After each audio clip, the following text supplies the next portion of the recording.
What is up, UDK Sports Talk family and Rams Nation? I wanted to come on here and react to the news that dropped earlier this week, in which our star wide receiver one, Puka Nacua, it was released that he has been checked into a luxury rehabilitation center, and he has been in there prior to the lawsuit being filed. Now, I'm going to come out and say this, man, because given the weight of when the news was dropped on April 1st, you had to do a lot of fact checking. And once Adam Schefter confirmed it, it only put confirmation on all of the things that I had said earlier in the weekend, which you all saw. I had dropped the video, and there were some Rams fans that said that I was making something out of nothing. And the reality is that I will remain consistent on this. It is nothing until it becomes something, until the behaviors off the field lead to him being suspended for maybe a game, maybe more than that, and we miss him in a big game that ends up dictating a lot of weight in maybe the division, maybe in the playoff seeding, and maybe in the playoffs alone. You get what I'm saying? It's not a problem until it comes up and bites us in the behind in the biggest moment, and we potentially don't have him in the playoffs, or we don't potentially win a Super Bowl because of it. So again, nothing could become something, and this is what I was worried about. And lo and behold, this comes out that he had checked himself into a rehabilitation center. And the reality is that he has been on a free fall ever since that news came out about the baby mama drama that dropped last year. I'm not going to get into my opinion on that. That's not what this platform is for. But I was concerned with the behaviors that I had saw, because it looked like we were seeing his downfall in real time. You got to remember this, man. He is a superstar wide receiver playing in a big time market with extreme notoriety. He's going to get paid 40 plus M's a year. And there's a lot coming at him. He's 24 years old, man. He's a young buck. He wants to live. But now you're combining all of these emotions into one. And what's happening is maybe he's trying to suppress those emotions by partying and doing all these other things. Who knows? But this is what I was concerned about. There was nothing about me being hard on Puka Nacua or me telling him shut up and dribble. It had nothing to do with any of that. It was specifically that I want him to be the wide receiver one here. I want him to be a great player here. I want him to be the player that he was last year for the next 5 years with the Los Angeles Rams, and to go down as one of the franchise's best wide receivers to ever live, where I can have his photo right there next to the greats. That's Isaac Bruce up top, and right underneath is Torrey Holt. Now on this side we got Robert Woods, one of my favorite wide receivers. I want him to be right there, but he continues to go down this rabbit hole. I compared him to AB, saying I didn't want to compare him to AB. But you look at these downfalls to these players, man. You saw what happened with Brandon Nacua. You see how that rise to stardom went? Very great, successful receiver putting up numbers, gets the bag.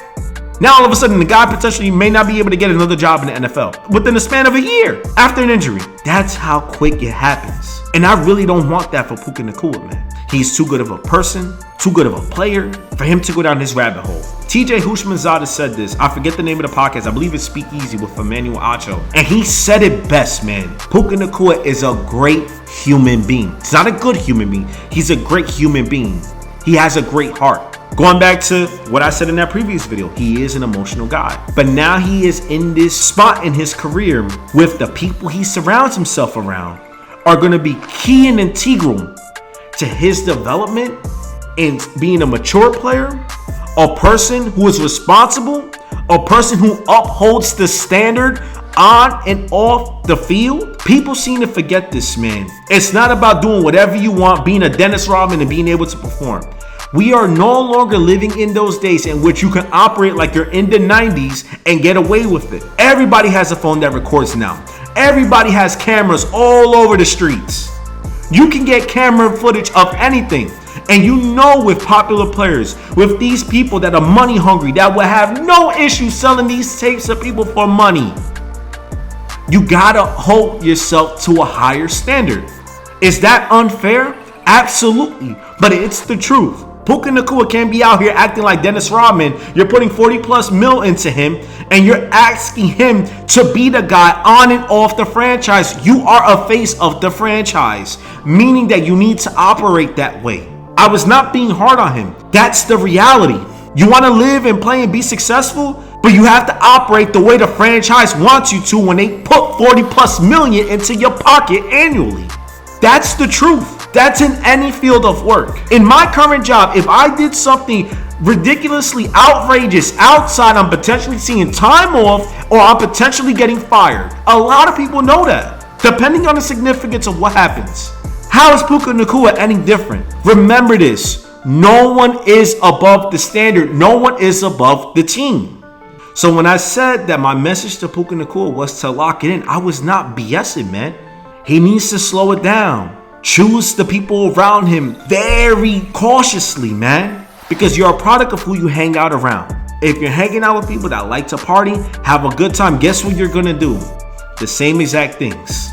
You surround yourself with family guys, people that want to make money, that make smart business decisions, people that help you grow as a man, help you grow as a person.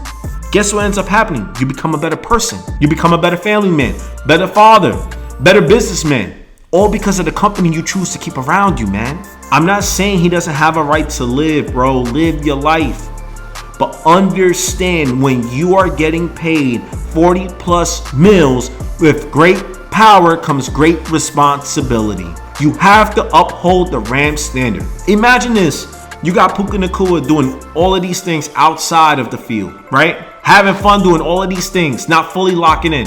And then Jared Verse is doing this and you're telling him he can't do this. He gonna look at you like, bro, you letting this man do whatever you want. You see how that works? I'm not sitting here saying that's gonna happen, but think about how that works. You can't have a double standard. Double standard leads to divided locker rooms, which leads to teams not fulfilling their ceiling. Remember that. We, not me. Nobody is above the standard. I believe that what happened was, with this rehabilitation thing, the Rams knew about it. The Rams told him to check himself in because they want to work with him and pay him. Leslie and Sean McVay are not dumb. They know they can't have this circus around them in a Super Bowl winning year.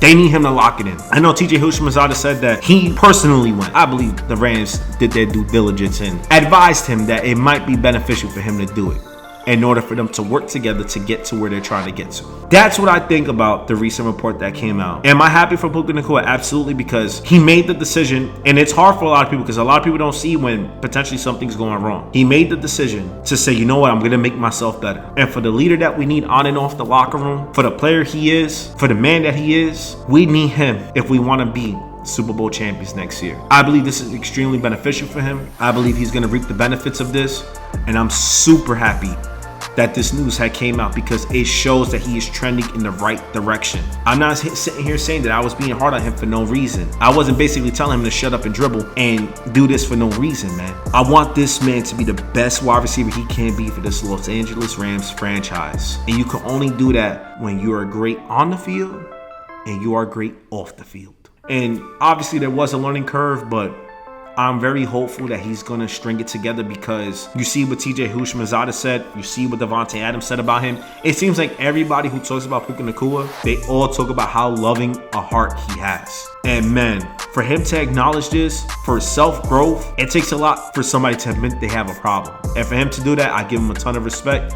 And I look forward to seeing him play wide receiver for the Los Angeles Rams for years to come. But man, for Rams fans, you should be extremely happy that this news came out because it shows that this is now one step in him getting better, but also another step towards him completing it and getting that contract extension. And it's now leaning more towards that happening and potentially him getting traded, which I never thought was really on the cards. But if he was wilding, it wouldn't have put it past me that it would be on the cards.